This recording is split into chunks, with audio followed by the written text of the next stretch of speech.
Doctor, bienvenido. Gracias. Bueno,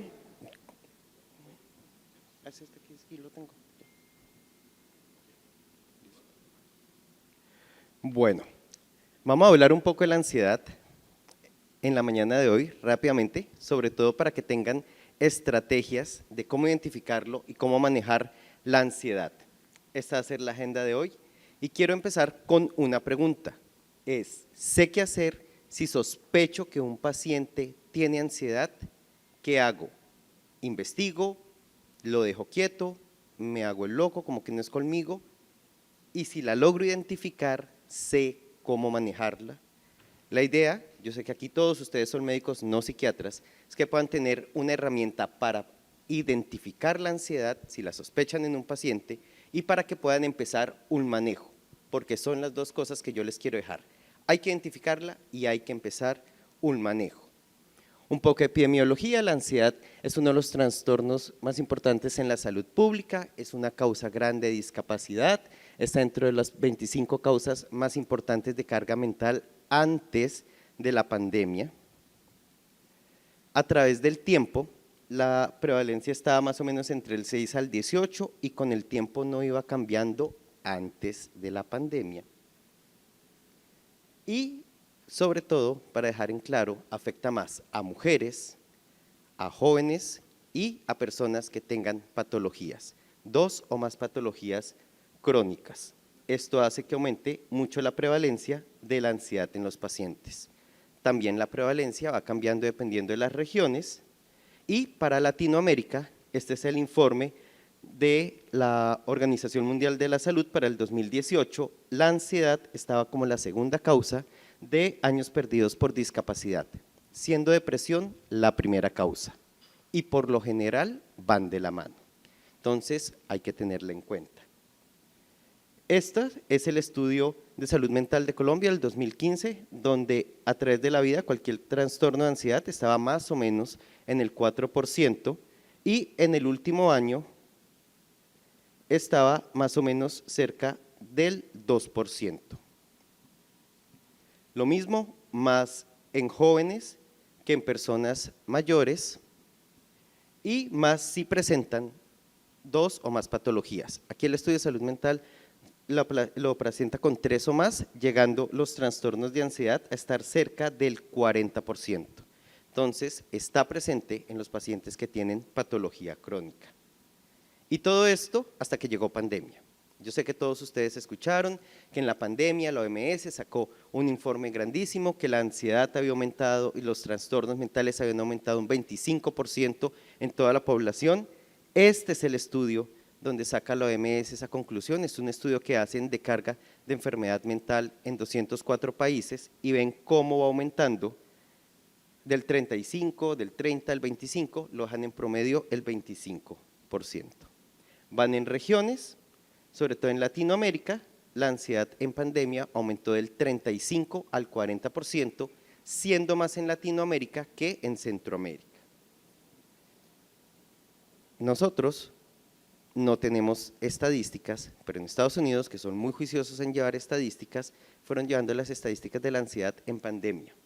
Esta es la estadística de la prevalencia de ansiedad en el 2019, que estaba cerca del 11%, para enero del 2021 estaba en el 41%, siendo más los trastornos de ansiedad que los trastornos depresivos y siendo más en personas jóvenes. Y ustedes dirán, ya pasó la pandemia, ya la cosa tiene que haber mejorado. No ha mejorado todavía. En Estados Unidos, que llevan un control más estricto, se puede ver cómo, si bien bajó un poco, ya no está tan cerca del 40% de la prevalencia de la ansiedad, no ha bajado del 30-35%. Igual, siendo más rojo mujeres, azul en hombres. Y en Colombia, haciendo la escala, se vieron que la ansiedad aumentó dentro del 30 al 35%. Entonces, sí se ha aumentado la consulta de la ansiedad, sí se han aumentado las patologías mentales y a ustedes muy seguramente les ha llegado y ustedes también los han visto. Cuando uno habla con los colegas de otras especialidades, le comentan, oiga, me está llegando más, me están comentando más, me están diciendo más, lo importante que lo sepan reconocer y manejar. Porque la ansiedad está presente y acompaña mucho las otras patologías. Este es de la escala de salud mental del 2015 de Colombia, donde se ve cómo hay patologías como pulmonares, como la fibromialgia, que están muy asociadas a la ansiedad. Patologías crónicas están presentes. ¿Cuáles son las más comunes o las de las que más se habla? La fibromialgia, una prevalencia entre el 27 y el 60%. Se ha visto que los pacientes ansiosos tienen mayor percepción del dolor y un peor funcionamiento global y generalizado. En la epilepsia, personas con ansiedad tienen menor calidad de vida. Parálisis cerebral tiene una incidencia del 40% más si tiene retardo mental o algún problema cognitivo. Y esto no solamente afecta al paciente, sino se ve que los cuidadores también se desgastan con más facilidad. Dolor torácico, del 20 al 25% de los dolores torácicos están relacionados con la ansiedad. El colon irritable, también una prevalencia alta. Hasta la mitad de los pacientes pueden llegar a presentar ataques de pánico. La ansiedad generalizada la presentan 1 de 4 pacientes.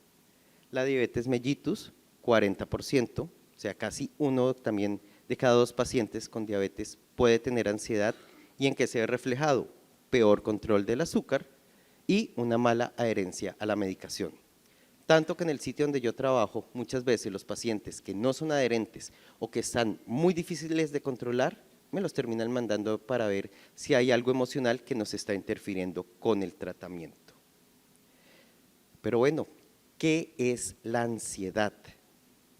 La ansiedad es un sistema de alerta que se activa cuando hay la idea que hay un peligro o una amenaza.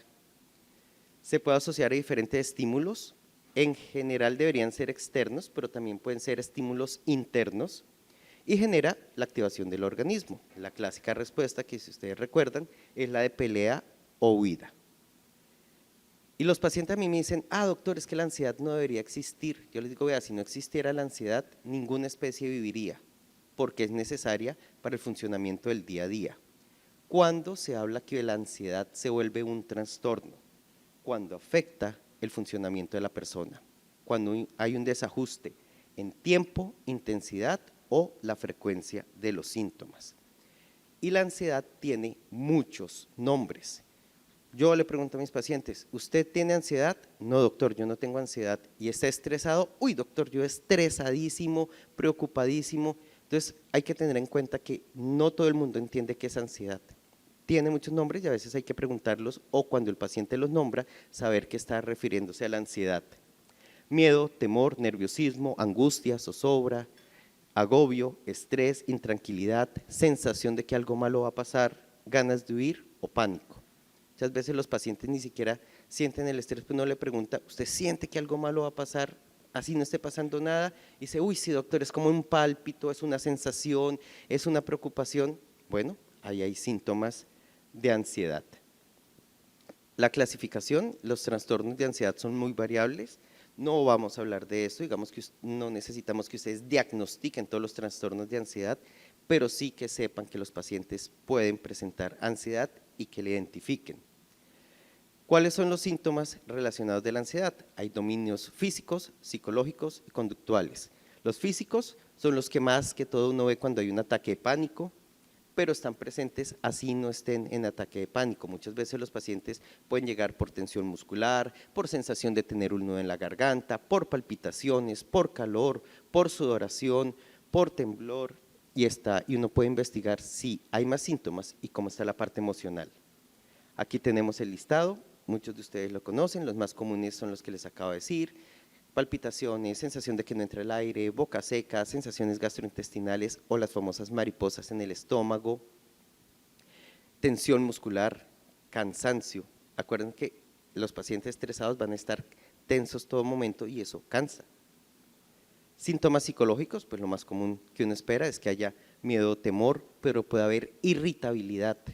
Uno no lo asocia, pero los pacientes que están irritables pueden estar deprimidos o ansiosos. Nosotros les decimos a nuestros pacientes, un paciente que ande berraco todo el día, para nosotros es equivalente como si andara ansioso o deprimido todo el día. Que haya cansancio, preocupación constante, aprensión, distracción, dificultad para concentrarse, intrusiones del pensamiento. A veces las quejas son, es que no me estoy concentrando, no estoy tomando decisiones, no me está rindiendo en el trabajo, no sé qué me pasa, pero me está costando hacer cuentas. Están muy relacionados con la ansiedad. Al punto que yo llegué a tener un paciente que decía, vea doctor, si a mí en el almuerzo me preguntan que si quiero pollo o carne, ahí me quedé, porque no sé qué decidir.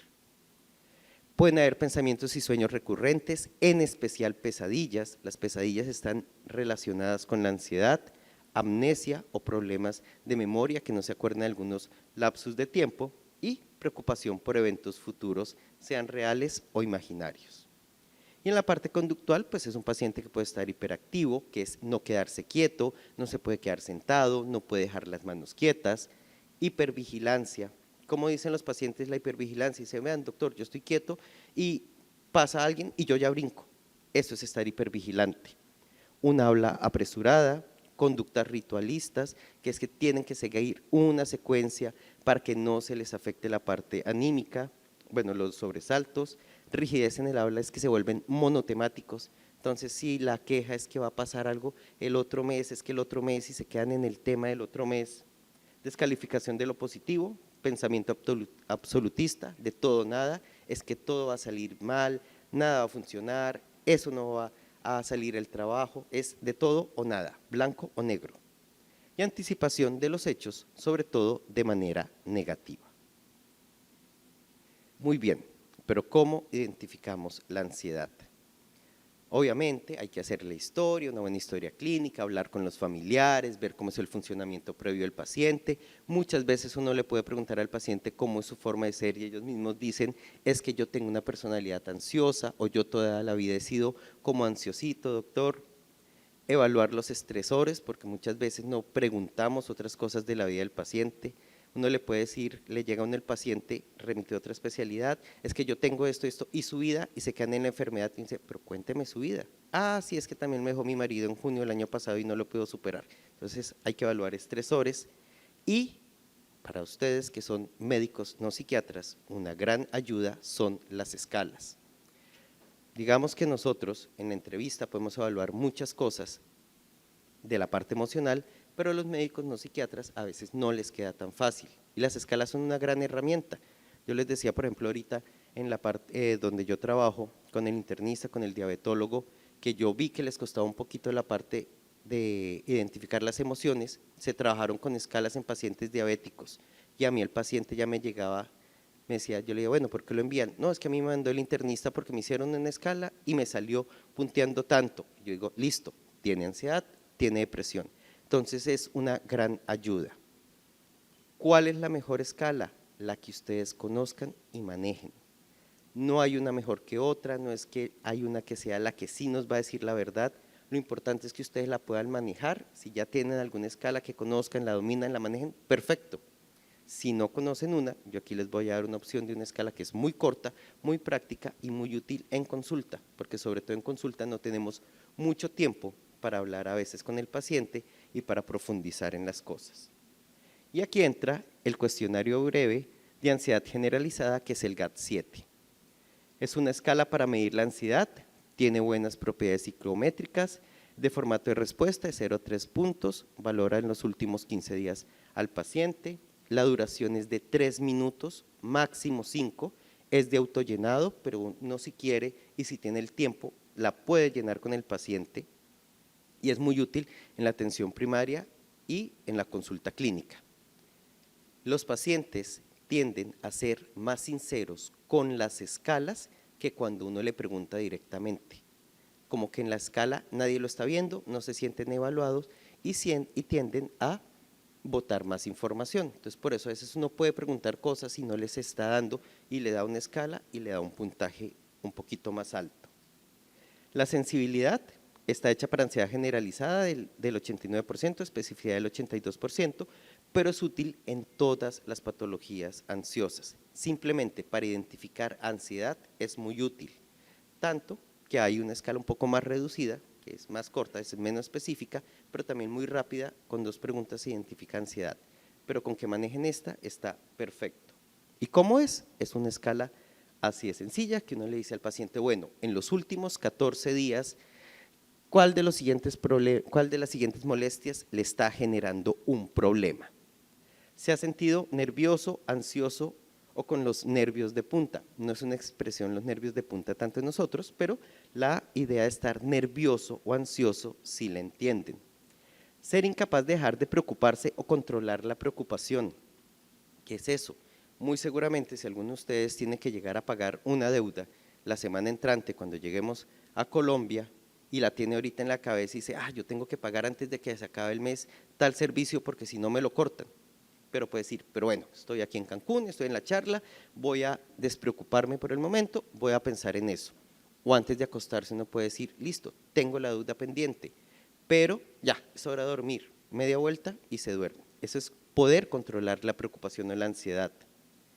Se ha sentido preocupado por demasiados motivos diferentes. Los pacientes les dicen, sí, puede haber una causa, pero es que ya le preocupa todo, le preocupa el bus, le preocupa el alimento, le preocupa que si nos vamos a demorar, le preocupa que si hoy va a ser sol o si va a estar nublado, que si el mar va a estar frío o caliente, que si la piscina, todo. Hay más preocupación por cosas de las que se deberían preocupar.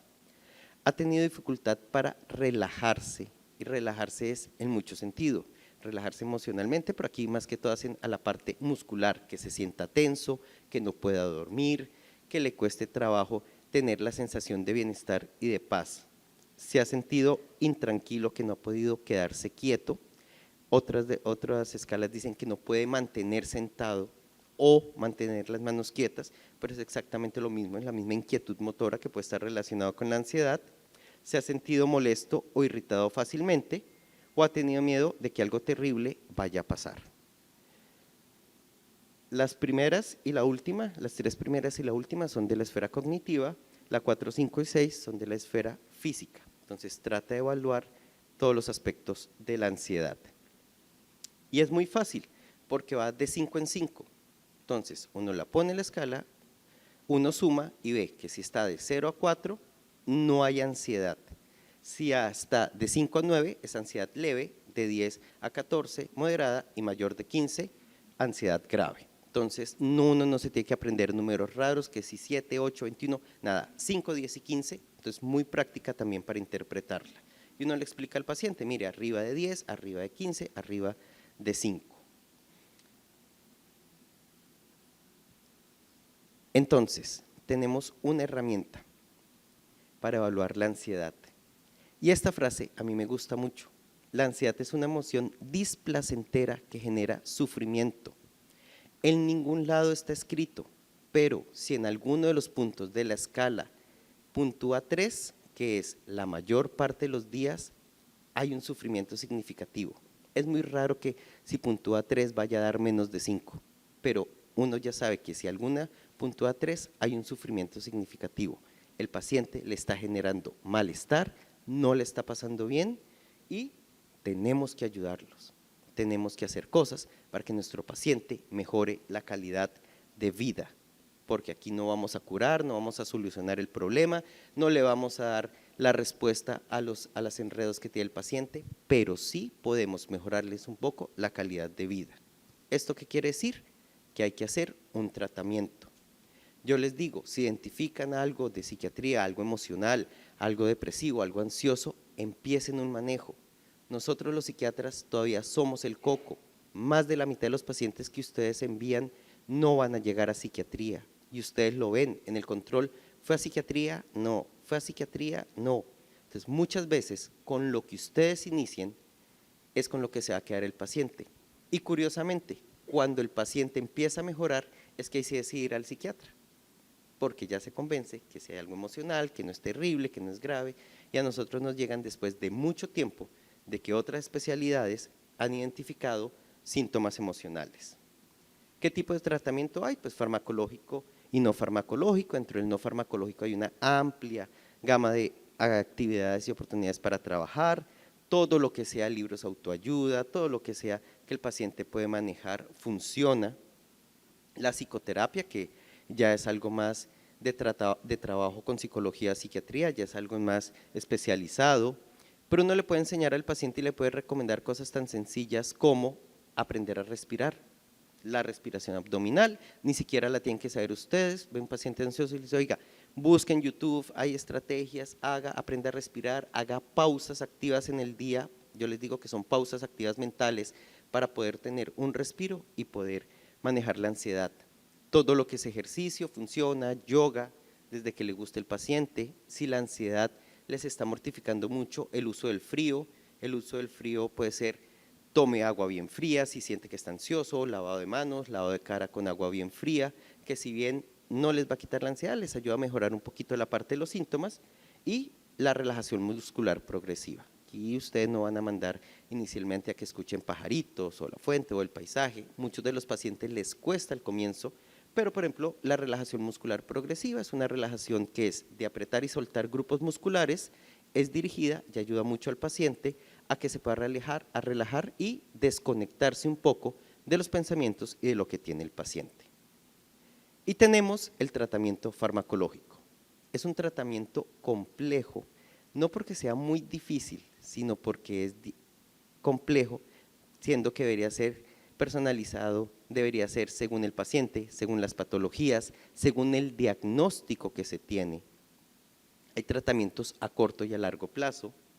Depende el tratamiento que vamos a hacer de la intensidad y de la duración de síntomas. No es lo mismo el paciente que a uno llegue y le dice, doctor, es que llevo 5 días ansioso porque es que el lunes me dieron una mala noticia, al paciente que llegue y le dice, no, es que ya llevo 3 meses presentando estos síntomas y estas características. Y sobre todo debería ser individualizado por todas las patologías y por las creencias del paciente. Hay medicamentos psiquiátricos. Nunca he escuchado que hay medicamentos de otra especialidad. Somos los únicos que nos damos el beneficio de tener medicamentos psiquiátricos. No hay medicamentos de otras patologías, sino solamente psiquiatría. Entonces, sí hay un estigma de los medicamentos y es importante que uno sepa qué piensa el paciente con respecto a los medicamentos. Con respecto al tratamiento de corto plazo, tenemos los ansiolíticos. Los que más se utilizan son las benzodiazepinas. Son unos medicamentos muy útiles, tienen una opción hipnótica, ansiolítica, miorrelajante, antiepiléptica. Debería utilizarse en esquemas cortos, máximo 4 semanas, y es útil en síntomas severos de ansiedad. Si la ansiedad es leve, uno piensa si lo utiliza o no, por lo general no, si es moderada es discutible, pero los síntomas son severos o está haciendo crisis de pánico, uno no lo piensa. Hay que utilizar benzodiazepinas como ayudante. ¿Cuál es el problema de las benzodiazepinas? Tienen riesgo de dependencia, sobre todo si se maneja dosis altas, si se maneja más de 3 meses, los que tienen vida media muy corta, es decir, los que se toman varias veces en el día, tienen riesgo de somnolencia diurna. Nuestros pacientes pueden estar embotados, pueden estar dormidos, que es una sensación que tampoco es placentera. Tienen riesgo de caída, sobre todo en el adulto mayor. Entonces vamos a ver que para el adulto mayor uno no piensa como benzodiazepinas en primera opción. Tiene deterioro de sus actividades psicomotoras, entonces los pacientes con benzodiazepinas responden más lento. Por eso inicialmente si uno le da a un paciente benzodiazepina le dice, idealmente no maneje todavía, espere a que conozca cómo le va a sentar, ojo con actividades de peligro, pues si trabaja con cosas que son de cuidado, madera, que algo que se pueda cortar, uno dice, ojo porque la respuesta va a estar más lenta. Puede presentar amnesia, incoordinación, sensación de debilidad, síntomas de rebote si el paciente lo retira súbitamente. Entonces es lo que uno escucha que dice, no, es que yo quité el medicamento y me fue peor. Pues claro, hay síntomas de rebote. Puede haber depresión respiratoria, en especial si se mezcla con otros depresores del sistema nervioso central. ¿Cuáles tenemos? Rápidamente está el alprazolam, tiene una vida media corta, se administra cada 6 a 8 horas y cuando la ansiedad es muy severa puede ser hasta 4 horas. Es muy buen ansiolítico, pero tiene ese problema de la vida media muy corta y que el paciente puede generar tanto dependencia física como psicológica, es de absorción rápida, por eso es de las que más se utiliza en urgencias y más se utiliza para el control agudo de la ansiedad, pero también es una de las benzodiazepinas que más genera somnolencia. Es una de las benzodiazepinas que el paciente más se queja de sentirse embotado o dormido. Hay presentación en tabletas y en solución. El clonazepam, por el contrario, tiene una vida media más larga, se administra cada 12 o 24 horas, la absorción es más lenta, pero hay que tener precaución en el anciano, porque al tener una vida media más larga, si nos produce algún efecto secundario, pues le va a durar mucho más tanto al paciente, más en el adulto mayor, es el que más tiene riesgo de caída en el adulto mayor. Hay presentación en tabletas y presentación en solución. El lorazepam tiene una vida intermedia, la absorción es lenta, por eso no se utiliza tanto en urgencias y en la parte aguda, pero es bueno para controlar la ansiedad. No se metaboliza en el hígado y esta es la ventaja que tiene el lorazepam. Es de los medicamentos que no se metaboliza en el hígado, entonces es útil tanto para la tercera edad como para los pacientes que están polimedicados. Tableta de 1 o 2 miligramos y se administra cada 8 horas. Las benzodiazepinas, si las van a empezar, se empiezan despacio, se van subiendo, dosis bajas, se va subiendo según la respuesta del paciente, pero se va subiendo también despacio. No es que si al día ya no le funcionó, le vamos a duplicar la dosis, no, uno lo va subiendo despacio, pero sí hay que hacer ajustes dependiendo de la somnolencia que presente el paciente o si controla o no controla la ansiedad. Tiene otros peros que no están en la literatura, pero uno lo ve en el día a día. Uno, son medicamentos controlados, entonces no son tan fáciles de conseguir. Dos, todos los pacientes conocen a alguien que tomó o alguien que conoce a alguien que tomó los panes, entonces el diazepam, el clonazepam, el alprazolam, el lorazepam, el Xanax, el ribotril. Las noticias siempre sale que lo robaron con clonazepam, que lo sedaron con ribotril, entonces los pacientes son muy reacios y no les gusta que uno les envíe benzodiazepinas. Bueno, entonces ese es uno, son dos peros que aunque no están en la literatura, son reales. Uno muchas veces le manda a un paciente una fórmula de clonazepam, ya a la semana llegan y dice, doctor, es que no lo conseguí en ningún lado, no me lo pudieron vender, no sé qué hice la fórmula y hasta ahí llegó. Entonces hay que pensar que esa barrera de acceso también limita un adecuado tratamiento a nuestro paciente. Y tenemos los medicamentos de largo plazo. Ya cuando hablamos de medicamentos de largo plazo hablamos de antidepresivos, mal llamados antidepresivos porque se utilizan tanto para la depresión como para los trastornos de ansiedad. ¿Cuándo tenemos que pensar en un tratamiento a largo plazo? Cuando no exista un factor desencadenante. Si el paciente va presentando ansiedad, va aumentando y no sabemos cuál es la causa, no hay un desencadenante claro que nos lo esté generando, hay que pensar en un tratamiento a largo plazo. Cuando los síntomas persisten a pesar de qué, a pesar de que hayamos dado un tratamiento inicial corto, que persisten a pesar de que el desencadenante ya se solucionó. Vamos a poner el mismo ejemplo, la persona ansiosa que lo tiene ansioso, no es que tengo que pagar una deuda la semana entrante, lo vemos después en el control, no doctor, ya pagué la deuda, ya descansé. Pero si a pesar que el desencadenante se arregle o se mejore, la ansiedad persiste, ya hay que pensar en un tratamiento a largo plazo. Cuando los síntomas van en aumento, es que a pesar que también estamos dando un tratamiento que nos puede ayudar a controlar síntomas, va empeorando nuestro paciente. Y cuando hay síntomas depresivos asociados. El tiempo depende, porque muchas veces dicen ¿cuánto es mucho tiempo? Para psiquiatría mucho tiempo son 15 días.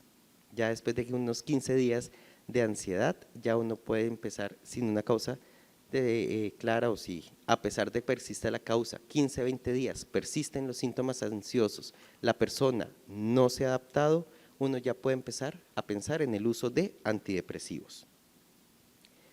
¿Qué no usar en los antidepresivos? Sobre todo en el adulto mayor que presenta síntomas ansiosos. Fluoxetina no, tiene una vida media larga, si va a presentar efectos secundarios, lo mismo, le va a durar más los efectos secundarios. No los tricíclicos, ayer casualmente estábamos hablando de la amitriptilina, todavía se utiliza mucho la amitriptilina, no me gusta la amitriptilina, tiene efectos muscarínicos, adrenérgicos, hitaminérgicos, produce sueño, atonta, embota, puede generar retención urinaria, interfiere sobre los canales de sodio, entonces tiene inferencia en el corazón, entonces no es lo mejor para los adultos mayores y casi que para los adultos jóvenes tampoco. La paroxetina es raro, pero puede presentar síntomas extrapiramidales y anticolinérgicos, sobre todo en el adulto mayor. tanto temblor y pueden llegar hasta rigidez, y pues obviamente las benzodiazepinas por el riesgo de caída, somnolencia, deterioro cognitivo y demás que hemos hablado. Y de los antidepresivos, ¿cuál usar? Uno siempre empieza con un inhibidor selectivo de la recaptación de serotonina. Y aquí yo les digo una cosa, antidepresivos hay 15 en el mercado. Con que ustedes manejen uno de combate para iniciar es suficiente. Con un antidepresivo que conozcan bien manejado es suficiente para el paciente. Eso ya también nos ayuda a nosotros, que si el paciente llega y le fue bien, pues excelente, muchas gracias, seguimos el manejo. Si le fue mal, ya nosotros podemos buscar otras opciones, pero ya por lo menos tuvieron una opción de manejo, un tratamiento inicial. Vamos por la parte fea de los antidepresivos, los efectos secundarios. Hay que tener en cuenta que pueden tener activación, dan nerviosismo, pueden dar inquietud, cefalea, insomnio. Entonces es importante que empecemos los antidepresivos en dosis bajas la primera semana, por lo general media tableta la primera semana. Todos los antidepresivos, por lo menos los inhibidores de la recaptación de serotonina se utilizan así, media tableta la primera semana, luego se sube a la dosis completa. Pueden dar síntomas digestivos, sobre todo resequedad en la boca, estreñimiento, gastritis, puede llegar hasta sangrado intestinal, puede presentar disfunción sexual, que es algo que es frecuente en algunos antidepresivos y nosotros no lo preguntamos. Entonces es importante preguntar dentro de todos los efectos cómo está la parte del deseo sexual y el funcionamiento sexual. Y síndrome de descontinuación, que es raro, pero también se presenta con algunos antidepresivos para que lo tengan en cuenta. El síndrome serotoninérgico, que es lo más grave que se puede presentar con los antidepresivos, es muy raro. Por lo general se da cuando los pacientes toman dosis muy altas o toman más de un antidepresivo. Da alteración del estado de conciencia, disfunción autonómica, anomalías neuromusculares, pero realmente es muy raro que uno lo vea en la práctica clínica. Hay que sospecharlo, pero no se encuentra tanto. Y si se encuentra una hiponatremia relacionada con una secreción inadecuada de hormona antidiurética. Esto también es muy frecuente en el adulto mayor. Entonces también a tener en cuenta, si ustedes tienen un adulto mayor que tenga hiponatremia, hay que mirar y buscar que entre los medicamentos que esté tomando no tenga inhibidores de la recaptación de serotonina. Entonces, ¿cuál recomienda uno? El escitalopram. El escitalopram de todos los antidepresivos, de todos los inhibidores de la recaptación de serotonina que hay, es el más específico. No interactúa con ninguno otro receptor ni con otro neurotransmisor, entonces es de los más selectivos. Es muy bien tolerado y es muy bien aceptado. Entonces, para iniciar, el escitalopram. Pero yo creo que ustedes han visto que hoy en día muchos pacientes toman escitalopram por eso. Está aceptado para trastorno depresivo mayor y todas las patologías ansiosas que existen. Entonces, antidepresivo, pero también se utiliza en los trastornos de ansiedad. La vida media de 27 a 32 horas, se da una vez al día y tiene una ventaja muy grande. No interactúa con los citocromos, no interactúa con ningún otro medicamento. Entonces es muy útil en pacientes polimedicados y no aumenta el intervalo QT, que también es otro de los sustos cuando van a mandar antidepresivos, porque se quedan la idea de los tricíclicos que sí afectan muy frecuentemente el intervalo QT. El escitalopram no tiene más. Ahorita que hablamos de la amitriptilina, que yo les decía que era muscarínico, de receptor de sodio, de receptor, este no, este es solamente con la serotonina, lo cual lo hace un antidepresivo muy seguro. Es un antidepresivo bien tolerado. Este es un escalón de aceptabilidad, que es qué tanto lo tolera el paciente, midiéndolo en la tasa de abandono por efectos secundarios versus eficacia. Y como vemos, el escitalopram es de los que tiene más respuesta y menos tasa de abandono. Efectos adversos, claro que tiene. Náuseas en un 15%, insomnio en un 8%, somnolencia en un 4%. Eso es lo que me gusta de estos medicamentos, que puede dar cualquiera de las dos. No es común que produce somnolencia. Resequedad en la boca, 7%, sudoración, sobre todo la sudoración que se les va a quejar el paciente, la sudoración nocturna. Dolor de cabeza, temblor, disfunción sexual en un 10%, que es relativamente bajo, 1 cada 10. Otros antidepresivos tienen más Problemas sexuales, la paroxetina, por ejemplo, alcanza a ser hasta el 30-40% de los pacientes. La fluoxetina es alrededor del 20%, entonces realmente es un efecto bajo. Puede producir aplanamiento efectivo, que no es muy común, pero a veces los pacientes sí se quejan de que ya no sienten ni felicidad, ni tristeza, ni nada, y es motivo de cambio, y pues la parte de la hiponatremia. Entonces, aumento de peso, que también los preguntan los pacientes. Doctor, ¿y es que el antidepresivo me va a engordar? No tiene relación con el peso, es inusual. La sedación, ya vimos, es inusual. La sobredosis, que también nos da el riesgo, le dicen, uy, si le mando medicamento y se lo toma todo, ¿qué va a pasar? ¿Será que mata? Es muy raro si está en monoterapia. Si lo mezcla con otros medicamentos, pues puede haber interacciones, pero realmente en monoterapia, si toma solamente el escitalopram, no le va a pasar nada letal. No tiene riesgo de adicción, que los pacientes ese es uno de sus temores. ¿Me voy a volver adicto al antidepresivo? No tiene riesgo de adicción, pero sí hay que explicarle a los pacientes que los tratamientos, tanto de ansiedad como de depresión, son tratamientos relativamente largos, de 8 meses a 1 año. Y el escitalopram no necesita una disminución gradual para su retiro, es decir, no va a dar síndrome de descontinuación. No es que si nuestro paciente lo quita, nos va a llamar a los 3 días a decir, ve doctor, yo quité esa vaina y me siento terrible, me dio esto, esto y esto. No, afortunadamente no pasa eso. Entonces, como un medicamento que ustedes tengan dentro de todo el arsenal, que sepan y manejen, el escitalopram es una muy buena primera línea de manejo. La dosis de 10 a 20 miligramos de toma única, como les digo, uno empieza media tableta las primeras semanas o las primeras 2 semanas según el paciente, por lo general con 1 semana es suficiente, media tableta en la mañana después del desayuno para evitar gastritis y después uno le sube a la tableta completa. La dosis se ajusta de 4 a 6 semanas. A la semana, si el paciente no se siente mejor, le vamos a subir. No, acuérdense que se demora en actuar el antidepresivo, entonces va a mejorar a partir de la 4ª semana.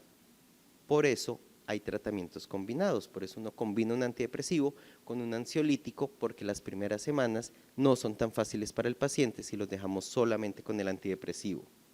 No requiere ajuste en insuficiencia renal leve o moderada. En hepática uno maneja dosis bajas, no maneja más de 10 miligramos y está indicado en pacientes con patología cardíaca, porque ya vimos que no tiene ninguna alteración en el QT. Pero hay una pregunta muy interesante y yo les decía que hay que preguntarles qué piensa el paciente. Cuando uno le pregunta a los pacientes qué temores tiene de los medicamentos, la mayoría de los temores son las que yo les acabo de decir.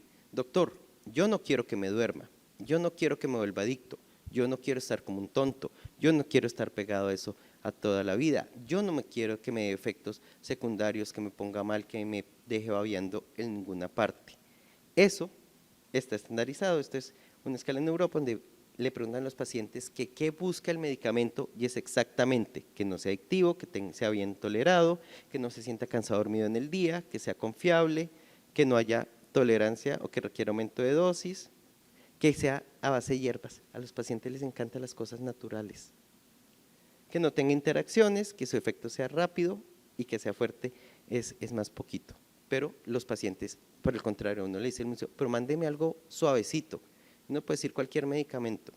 Y si no tiene nada natural, aquí es donde entra una opción, que es la Alacea. Afortunadamente ya el doctor ayer ya habló suficiente de la Alacea. Yo les voy a hablar un poquito más desde la parte clínica. Para manejo de los pacientes con ansiedad es muy útil, de cualquier ansiedad, sea que lleve poquito tiempo, harto tiempo.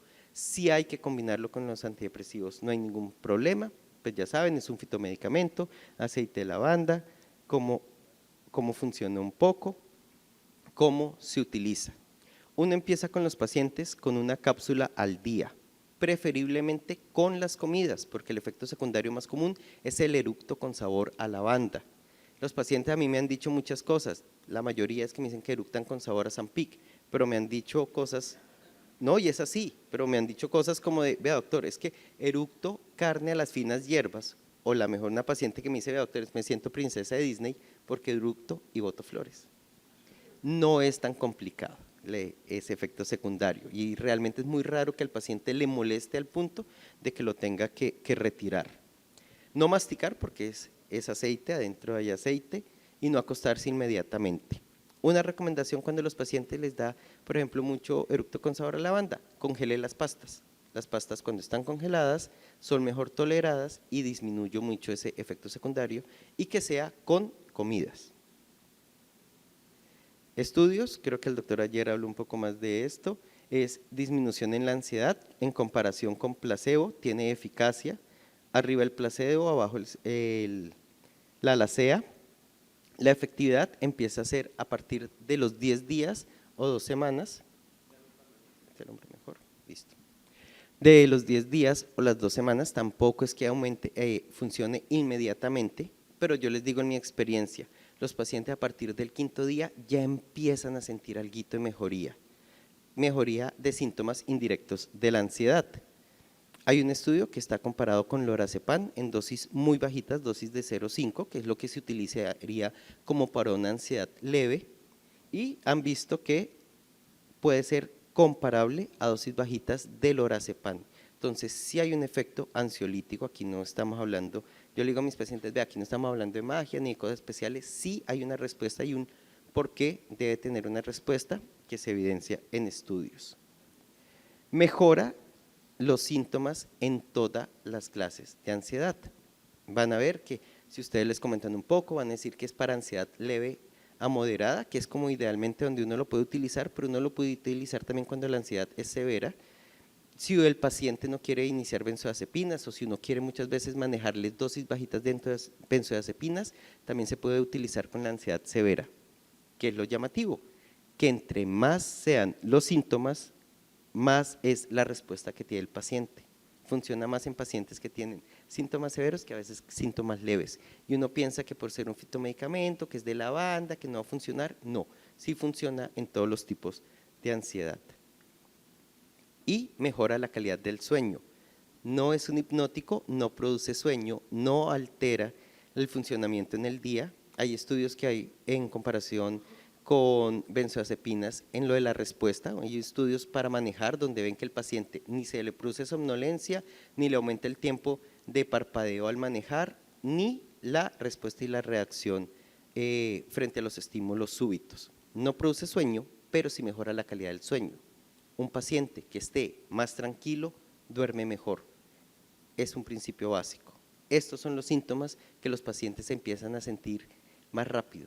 Oiga, doctor, vea que desde que me tomo la capsulita estoy durmiendo mejor. En el día estoy fregado, pero ya me estoy durmiendo mejor. Este es de los síntomas indirectos que yo les digo que los primeros días ya empieza a mejorar. Y aunque no es antidepresivo, mejora en algo los síntomas depresivos.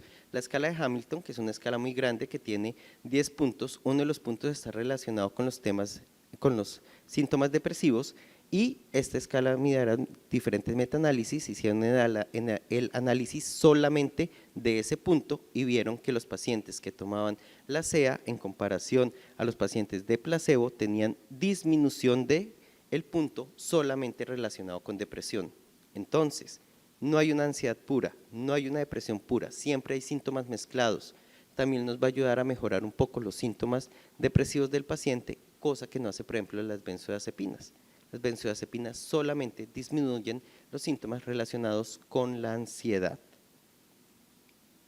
Y bueno, no tiene interacción con ningún otro medicamento, creo que el doctor ayer habló de esto, entonces es seguro y se puede dar en cualquier paciente, se puede dar en un paciente polimedicado, se puede dar en un paciente adulto mayor, no hay ningún problema porque no hay interacción con ninguno de los citocromos que presenta el paciente. Entonces, ¿cuáles son las ventajas? No produce dependencia, no es sedante, es bien tolerado, no tiene interacciones con el citocromo y con ningún otro medicamento. Y los pacientes lo aceptan muy bien.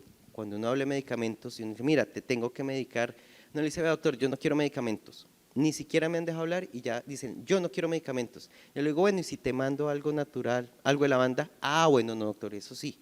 Entonces, los pacientes tienden a recibir más fácil medicamentos. Si vamos a dar algo que reciba el paciente, pues idealmente algo que le funcione y algo que tenga evidencia que nos va a ayudar a mejorarle la ansiedad y a mejorarle la calidad de vida. Como les digo, esto genera una sensación displacentera, es molesto para el paciente y eso es lo que tenemos que pensar, en mejorar la calidad de vida. Un poco en comparación con las benzodiazepinas, pues la alacea es útil en ansiedad leve y moderada y coadyuvante en la ansiedad severa. Ya en ansiedad severa no lo vamos a utilizar como monoterapia, obviamente. Las benzodiazepinas es útil en ansiedad moderada severa, está indicada en las crisis de pánico y por lo general es muy raro que se utilicen en ansiedades leves. Es más, no está indicado en ansiedad leve. Se utiliza en un periodo de corto plazo, la alacea se puede utilizar en un periodo de mediano plazo, por lo general y la mayoría de estudios están a 3 meses, hay estudios que van a 6 meses, y alguien también me pregunta, me decía, venga, ¿y por qué a 3 meses? ¿Por qué no más tiempo? Me dice, bueno, a 3 meses, porque a partir de 3 meses, si el paciente no ha mejorado la ansiedad, hay que hacer un estudio más grande, ¿qué está pasando? O le falta antidepresivo, le falta otro medicamento, hay que optimizar la dosis, porque iniciamos con dosis de 80 miligramos, pero se puede utilizar en dosis de 160 miligramos, que es una dosis más efectiva de la alacea. Pero para iniciar, 80 miligramos del paciente está muy bien. Las benzodiazepinas es un medicamento regular, la alacea es un fitomedicamento, no tiene riesgo de adicción a comparación de las benzodiazepinas, no tiene somnolencia en comparación a las benzodiazepinas, y lo que yo les comentaba, las benzodiazepinas son medicamentos controlados de difícil acceso. La alacea es un medicamento de venta libre y es mucho más fácil que el paciente la consiga. No va a tener que ir de farmacia en farmacia a ver dónde me la van a vender, dónde sí la tienen, dónde está el regente de farmacia, que hoy sí está para que me puedan vender la benzodiazepina, y el paciente cansa y no toma nada. Es más fácil de conseguir y son cosas que a veces uno no piensa, pero sí le dificulta el tratamiento al paciente. Muy bien, entonces, ideas para llevar. Los trastornos de ansiedad suelen estar infradiagnosticados e infratratados. Sí, ustedes tienen muchos pacientes con ansiedad que no les están poniendo atención y se les está escapando por el ladito. La ansiedad, es importante conocer herramientas, por ejemplo como el GAD-7 o la que ya manejen ustedes, para identificar la ansiedad en nuestros pacientes. El GAD-7, ¿por qué? Porque es una escala corta, es una escala rápida, es una escala que es muy fácil de cuantificar. 5, 10, 15 son los puntos de corte, uno se lo aprende rapidito y fácilmente si uno ve que el paciente sumó 12, ya sabe que está en moderado, o si ya sumó más de 15, ya sabe que está en severo, no tiene uno que echar mucha cabeza, como dice uno. Es importante iniciar tratamiento, por lo que yo les dije ahorita, muchos no nos van a llegar a nosotros, mucho es lo que ustedes hagan, es lo que va a recibir el paciente, entonces no hay que dejar perder oportunidades de tratar y ayudar a nuestros pacientes. El tratamiento tiene que ser individualizado, hay que preguntarle a nuestros pacientes qué piensan, qué opinan, qué quieren, qué esperan o no de los medicamentos. ¿Qué es eso? Conocer las necesidades de nuestro paciente. Y bueno, conocer todo el arsenal terapéutico, con las benzodiazepinas, con que conozcan una dosis suficiente, con antidepresivos, con que empiecen con el escitalopram es suficiente, y bueno, que conozcan también la alacea, que es una opción más aceptada a veces por los pacientes, útil, es un fitomedicamento, bien tolerado, no tiene riesgo de dependencia, es útil y tiene estudios donde muestra su utilidad en los pacientes con ansiedad. Y si ya tenemos que dar tratamientos a largo plazo, como los antidepresivos, pues recuerden que la primera línea es los inhibidores de la recaptación de serotonina, el que más tolerado es de los mejores tolerados por ser más selectivo es el escitalopram, entonces para que lo conozcan y lo tengan dentro de su arsenal en la consulta. Y bueno, las benzodiazepinas no son tan malas, se utilizan, pero hay que utilizarlas con cuidado, no son para todos los pacientes, es para un grupo específico de pacientes que necesita un control de síntomas. Bueno, gracias. No Excelente, sé si tengan... muchas gracias, doctora Guasaco. Preguntas, auditorio, dudas, por acá. Voy con la doctora Patricia y sigo con el doctor Bastidas. Bueno, doctor Joaquín, a felicitarlo porque una excelente conferencia. Pues personalmente tengo mucha experiencia con la escala de HATS, que también mide ansiedad y depresión en 14 ítems, que es muy importante, pero realmente la que cada cual quiera utilizar, que le funcione. Nosotros tuvimos datos prepandemia y pospandemia en pacientes que uno de los pósteres que ganamos con niveles de ansiedad y depresión en pacientes con síndrome de intestino irritable. Número 1. Número 2, pues esta experiencia se las quiero compartir a todos porque realmente Realmente es muy importante que nosotros, como no psiquiatras, estemos pendientes de la salud mental de los pacientes. Ya tengo 2 pacientes que se han suicidado y por fortuna llegaron con cutis y con ciertas cosas que son señales de autolesiones en las manos y los mandé a psiquiatría. Pero después me tocó seguir viendo las pacientes, las familias y las consecuencias que tuvieron. Entonces, definitivamente la salud mental de nuestros pacientes a veces está muy alterada y nosotros en una consulta de 20 minuticos no la podemos detectar. Entonces, gracias al Dios del cielo, ambos habían ido a psiquiatría y estaban en manejo y todas esas cosas, pero eso sucedió.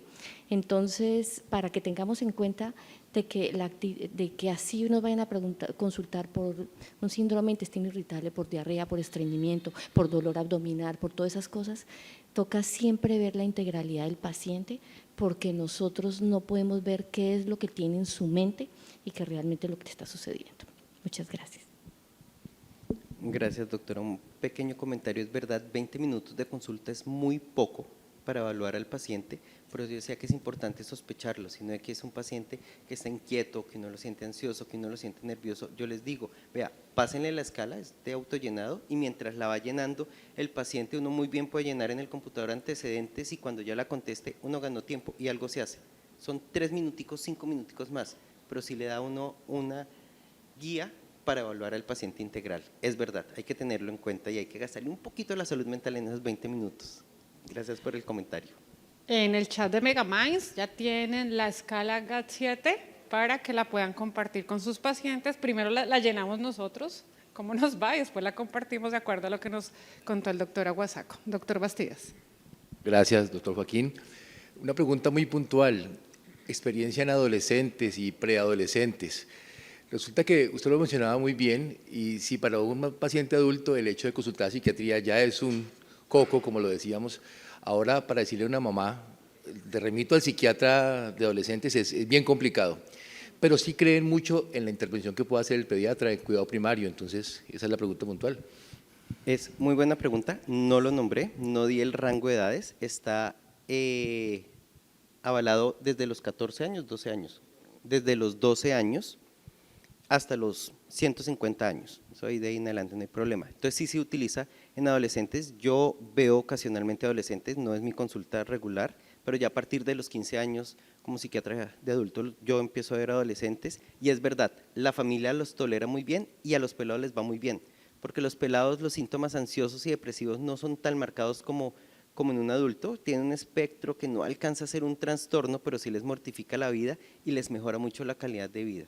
Entonces sí se utiliza en adolescentes y es muy bien tolerado y muy bien aceptado por las familias. Entonces sí evidencia, desde los 12 años. Yo lo he utilizado a partir de los 15, que son los pacientes que veo, pero a partir de los 12 años tiene aprobación. 80 miligramos. En adolescentes yo nunca he utilizado más de los 80 porque les va muy bien con los 80 miligramos. Y por lo general en los adolescentes uno lo recomienda con las comidas, por lo general uno lo dice, vea, o con el almuerzo o con la cena, pero pues los pelados almuerzan en el colegio y el desorden, entonces por lo general yo se los recomiendo con la cena para que también sea ahí acompañado con la familia. 80 miligramos en la noche con la cena, la cápsula fría, estómago lleno y les va muy bien. La CEA con la cena, suena ahí una buena mnemotecnia y fría, sí. Doctor Roosevelt. Yo no sé, yo quería hacer como una apreciación sobre la gravedad de ese problema. Yo soy médico general. En mi sala hay un letrero, no tengo límite de tiempo en la consulta y tengo un volumen alto de consulta. Más o menos entre el 14 y el 15% de mis pacientes después de que los examino tienen un problema de ansiedad o depresivo y fueron a consultar por cualquier otra cosa. Pero en los médicos que de pronto van a egresar, sí me daba cuenta de una dificultad grande. Yo tenía una hija que iba a trabajar conmigo y ella me decía cuando veíamos un paciente, papá, ¿usted por qué se encarta con esos pacientes? Y yo le decía, pues es que, a ver, si yo tengo la experiencia en manejo con este tipo de cosas, si yo sé que cuando lo remita, tengo que remitirlo bien, porque ves que lo remiten cuando son situaciones muy delicadas y ni tan siquiera dicen hospitalizar en unidad mental. Entonces el paciente va a cualquier parte y resulta suicidándose en esa cualquier otra parte. Entonces hasta en eso hay que saber qué hacer. Y también le hacía el comentario de que es que, bueno, y en la EPS, ¿cuándo va a conseguir la cita con el psiquiatra? Entonces es muy bueno uno saber, tener la experiencia de saber manejar estas situaciones para que no se corran esos riesgos y no ocurran esas desgracias tan grandes que muchas veces ocurren con estas personas y el sufrimiento tan tremendo que tienen, porque es que la persona tiene un dolor que no se va a quitar con acetaminofén, ni con ibuprofeno, ni con buscapina, ¿cierto? Entonces es muy bueno, yo creo que adquirir la experiencia en ese sentido en nuestros consultorios, gastarles un poquito más de tiempo para identificarlo, porque nunca consultan por eso, consultan por otras cosas. Totalmente cierto, por eso yo les decía, primero, su estadística está muy cercana a la del mundo prepandemia. En la atención primaria de salud era 1 de cada 10 pacientes tiene una patología depresiva o ansiosa, está bien. En pospandemia yo creo que ya debió haber subido del 15 al 20%. Y es verdad con los estudiantes, yo cuando trabajo con estudiantes del Rosario, yo les digo, vea, ustedes ahorita le sacan el cuerpo a la psiquiatría y les da pereza, pero cuando se gradúen van a darse cuenta de que todo lo que no lo aprendieron les va a hacer falta, porque son los pacientes que no les mejoran, se les complican, son multiconsultantes, son los que tienen muchas quejas, son los que tienen muchas cosas y cuando no sepan qué hacer, ahí es cuando le escriben a uno, aprendan desde ahorita, es verdad. Entonces me parece muy interesante, muy chévere lo del tiempo. Yo también pienso que la consulta de nuestros pacientes debe ser individualizada. Hay pacientes de 10 minutos y de 30 minutos y sí, hay que darles un manejo a estos pacientes, porque no consultan por eso. Pueden consultar por cansancio, por insomnio, por falta de apetito, porque no está comiendo, porque me está cayendo el pelo, porque es que estoy mal geniado, porque mi familia me ve diferente. Nunca dijeron ansiedad, nunca dijeron depresión, pero esos motivos de consulta que no tienen nada que ver con la parte emocional están muy relacionados con esto. Totalmente de acuerdo, doctor. Gracias. ¿Algún comentario adicional? Bueno, un aplauso nuevamente para el doctor Aguasaco. Muchas gracias, doctor. Megalabs. Somos bienestar.